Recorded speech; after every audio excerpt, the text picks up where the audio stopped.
Em Romanos capítulo 7, versos de número 19 e 20, o apóstolo Paulo diz que não faz o bem que quero, mas o mal que não quer, esse ele faz. E aí ele continua dizendo que se ele faz o que não quer, já não é ele mesmo quem faz, mas o pecado que habita nele. O que esses versos têm a ver com a teoria psicanalítica de Sigmund Freud? Nós percebemos aqui nesse texto e dentro do contexto da carta aos Romanos, que o apóstolo Paulo ele está falando da relação do homem com a lei. É preciso entendermos que no início do capítulo 7, ele diz que está falando com as pessoas que conhecem a lei.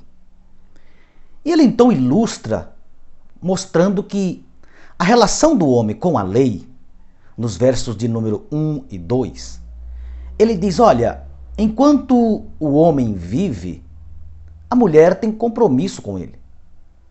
Porém, quando ele morre, esta mulher fica livre para contrair matrimônio com outro. Paulo está falando, e já havia falado no capítulo de número 6, da relação entre Cristo e a igreja, os cristãos, com a analogia do matrimônio. E no capítulo 7 ele vai dizer que, da mesma forma, também, o homem teria que romper com a lei. Porque o homem era casado, ou seja, tinha uma relação com o pecado, com esta lei. Paulo então continua dizendo no capítulo 7 que quando o marido vive, no verso 3, a mulher tem esse compromisso, mas com a morte do marido, a mulher está livre para contrair matrimônio.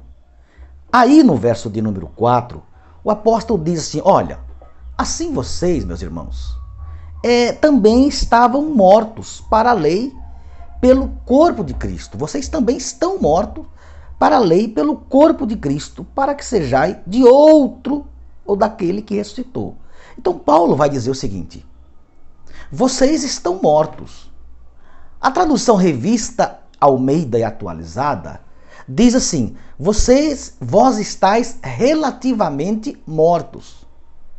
Por que relativamente mortos? Porque embora pela fé o homem aceita a identificação com a morte de Cristo, por outro lado, ele continua vivo, porque ele está vivo biologicamente. Então existem aqui duas dimensões. A primeira, morrer pela fé. Segunda, continuar biologicamente vivo. Por isso que ele diz assim, olha, é preciso vocês entenderem que vocês também estão mortos. Relativamente mortos é a melhor tradução para o verso 4, que está na Almeida Revista e Corrigida. Bom, agora Paulo então ele prossegue dizendo sobre a luta da lei e do pecado. Verso 7 ele começa a dizer o seguinte, será que a lei é pecado?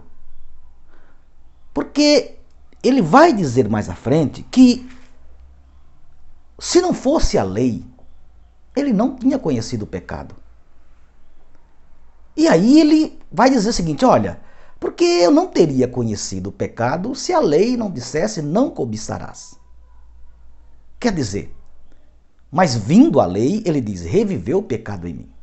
Bom, o que isso tem a ver com a teoria psicanalítica de Sigmund Freud? Esta lei aqui, que Paulo fala, que coloca limites, é o superego. O superego é aquela dimensão moral que todo ser humano tem. É a lei do faça, do certo, do errado, do pode, não pode. É aquela lei que é herança da tradição, da cultura, da nossa vida em geral e principalmente, Freud vai dizer, que esse superego, ele é um dissidente, ele é uma divisão do ego.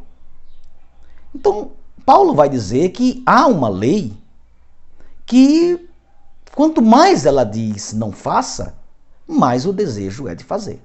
Então aqui nós já começamos a perceber que a fé cristã trabalha sim com essa dimensão psíquica da censura E o que seria esta lei que não dá conta na razão? Bom, Paulo vai dizer que por mais que ele conheça o que é certo, nem sempre ele faz aquilo que sabe ser certo. Então o apóstolo Paulo, ele vai dizer que ele faz aquilo que é contrário à sua consciência. Ele transgride esta lei. Esta lei que impõe uma certa norma de vida, mesmo ele sabendo, ele acaba transgredindo. E ele vai chegar a esta conclusão no final do capítulo 7, que não há pacificação nesta lei. Ora, Freud vai dizer que há uma dimensão instintual, que ele chama de id, que é a satisfação dos desejos, dos nossos impulsos. E essa dimensão chamada id, ela não é moral, ela não trabalha com o certo e com o errado. Mas aí Freud vai dizer que nós não podemos viver nesta dimensão, porque essa dimensão é a dimensão justamente que faz com que o homem se diferencie da sociedade. Essa capacidade de não executar todos os desejos é o que diferencia o homem dos animais. Então, Freud vai dizer que surge esse ego, que é essa parte consciente do ser humano. Só que essa parte do consciente, ela vai abrir mão de satisfação destes impulsos. E como ela abre mão? Ela abre mão através da censura, das leis, nas relações sociais. Acontece, porém, que o homem, quando ele abre mão desses desejos primitivos, ele praticamente fragmenta uma parte de si. É aí que Freud vai elaborar a teoria das pulsões. O que é feito com esses desejos que são recalcados? Esses desejos que o homem não executa? Bom, dentro da teoria psicanalítica, esse desejo ele vai para uma dimensão do inconsciente. Esse desejo ele pode ser e deve ser trabalhado para que ele não venha à consciência, para que o homem comece a buscar realizar esta pulsão em outras direções. É o que Freud vai chamar de sublimação. E no capítulo 7 da Carta aos Romanos, o Paulo vai dizer que justamente é isso que ele faz. Quando ele diz no verso de 25 que ele dá graça ao Senhor Jesus Cristo, assim que ele mesmo com entendimento serve a lei de Deus, ou seja, ele tem um superego, ele tenta atender às exigências desta lei, que ele chama de lei de Deus, mas com a carne, a lei do pecado. Então Paulo vai dizer que há uma outra dimensão na qual ele transgride esta lei. Veja, esse é o conflito do neurótico, da neurose. O desejo e a transgressão desse desejo. Freud vai concordar com Paulo, e Paulo vai estar antecipando esse conflito, quando ele admite que ele vai quebrar esta lei numa outra dimensão. Qual seria esta dimensão que Paulo quebra esta lei? É o que Freud veio chamar de inconsciente. Freud vai dizer que o desejo não realizado, ele vai se realizar em outra dimensão. Paulo diz, com o entendimento serve a lei de Deus e com a carne a lei do pecado.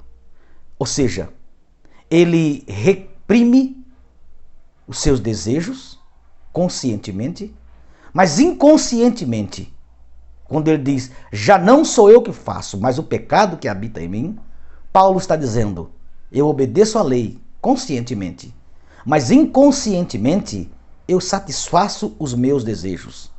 Veja que há uma concordância quando ele diz, já não sou eu que faço.